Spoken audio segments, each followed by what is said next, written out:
This time we're going to deal with new type of pattern, and here's some of the example you can see. I'm going to solve the first one and then I will see how many I can solve. But of course, as usual, if you can solve the first one, you will be able to solve rest of them because we have done it so many times already, right?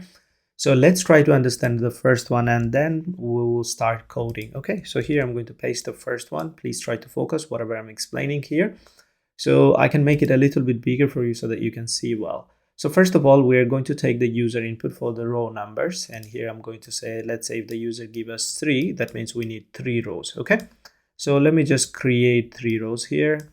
First, second, and third. Let's say we have 3 rows, okay?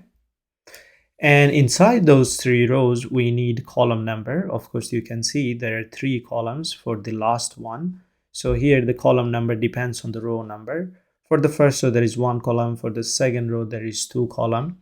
But please try to focus here whatever I'm explaining. So for the last one, when the row number 3, try to understand here, we have 3 column, right?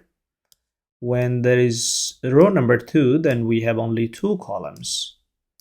When row number 1, we have only 1 column. Of course, I'm drawing here, some other cells, but try to understand here. So this is our column 1, this is our column 2, and this is our column 3. So for the first row, we have only 1 column, but this is on very right side. Okay, so here in the column 3, we are printing 1. Then in the column, in the second row, we are printing 1, 2 like this. In the third row, we are printing 1, 2, 3 like this. So try to understand what is happening here. So for the first row, immediately we're not printing the column value. We are printing some space and then we're printing 1. For the second row, exactly the same thing. We're not printing immediately 1, 2. We are printing a space and then 1, 2.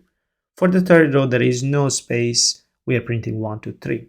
So we know how to print the row number. We know how to run our rows based on the user input. So let's go back here. I'm coming back and I'm just getting rid of these. Maybe I can keep it or let's get rid of this. No need for this one.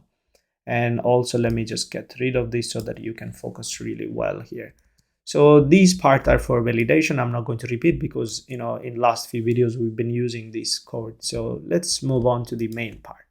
So this loop, outer loop, is responsible for running the number of rows. So if the user give us 3, we need to run 3 rows. We need to create 3 rows. If the user give us 5 for the value of n, then we need to create 5 rows. Okay, that's fair enough. But then this time, first we need to create space and then we can print the number. So we need to deal with printing spaces as well. And how this spaces is printed here, try to understand. So you need to understand the pattern here. So as I said, whenever you are dealing with the pattern, you need to always relate to row and the user input somewhere. Somehow you will find the pattern.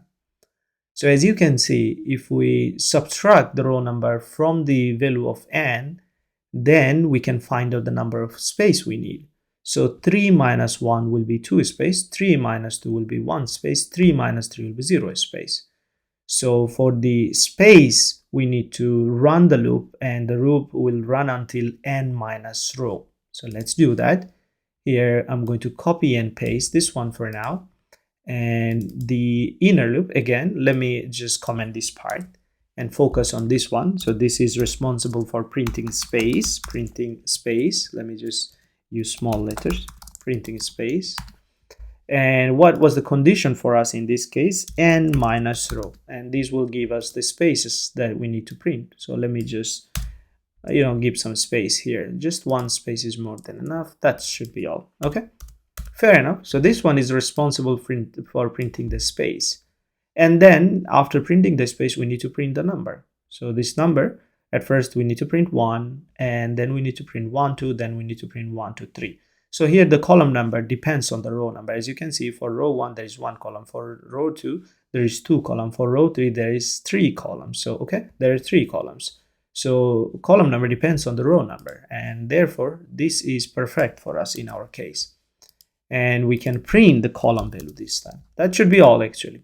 So after we're done with space printing and then number printing, this one is basically printing the number. Here I can put a comment for you, printing numbers. Or we can say digits even, doesn't matter. And after that, when we're done with one row, we are printing a new line, then going back for the second row. That's how it's continuing from here. So let me compile and run, and let me show you how things are working here. Maybe I can clear everything first and then run again. So here, let's say if we give row number 3, then we can see 1 1 2 1 2 3. But now there are too many space, because here when we're printing the column value or the numbers, we are adding some space after that. So let's get rid of that one, and let me just run it again to show you things are working perfectly here. Okay, so this time if I give row number 3, you can see exactly the things that we are looking for. Of course, everything looks perfect, but if you want to add more spaces after each number, then what you can do, you can add one more space here, and then you can add one space here as well. Now, why I'm adding space here and here, let me explain. So if we add space after each number, that means we are increasing the number of space, right? That's why I'm adding one more space here. That's the logic. Okay, now let's compile and run, and let's see whether it does work. So here, if I give 3 this time, you'll see more spaces, and now things are looking more perfect. Okay, so now you can try the rest of them, and I'm sure you will be able to do that. And I do not need to explain all of them for you, because you already know how to complete this. So let's focus on this one. Let's say you want to print the asterisk one. Isn't it simple for you to do? So all you need to do, you need to print the asterisk here. That's all. And let me just show you that. And here I'm going to get rid of this one. I do not need column number anymore. And let's compile and run. Let's see whether it does work. Here I'm going to compile and run. This time I'm going to give 5. And there you go. Things are working perfectly. I hope it makes sense to you. Now you can try the rest of the pattern that you have them here. Let me just show you again, so you can try them one by one. Okay, thank you.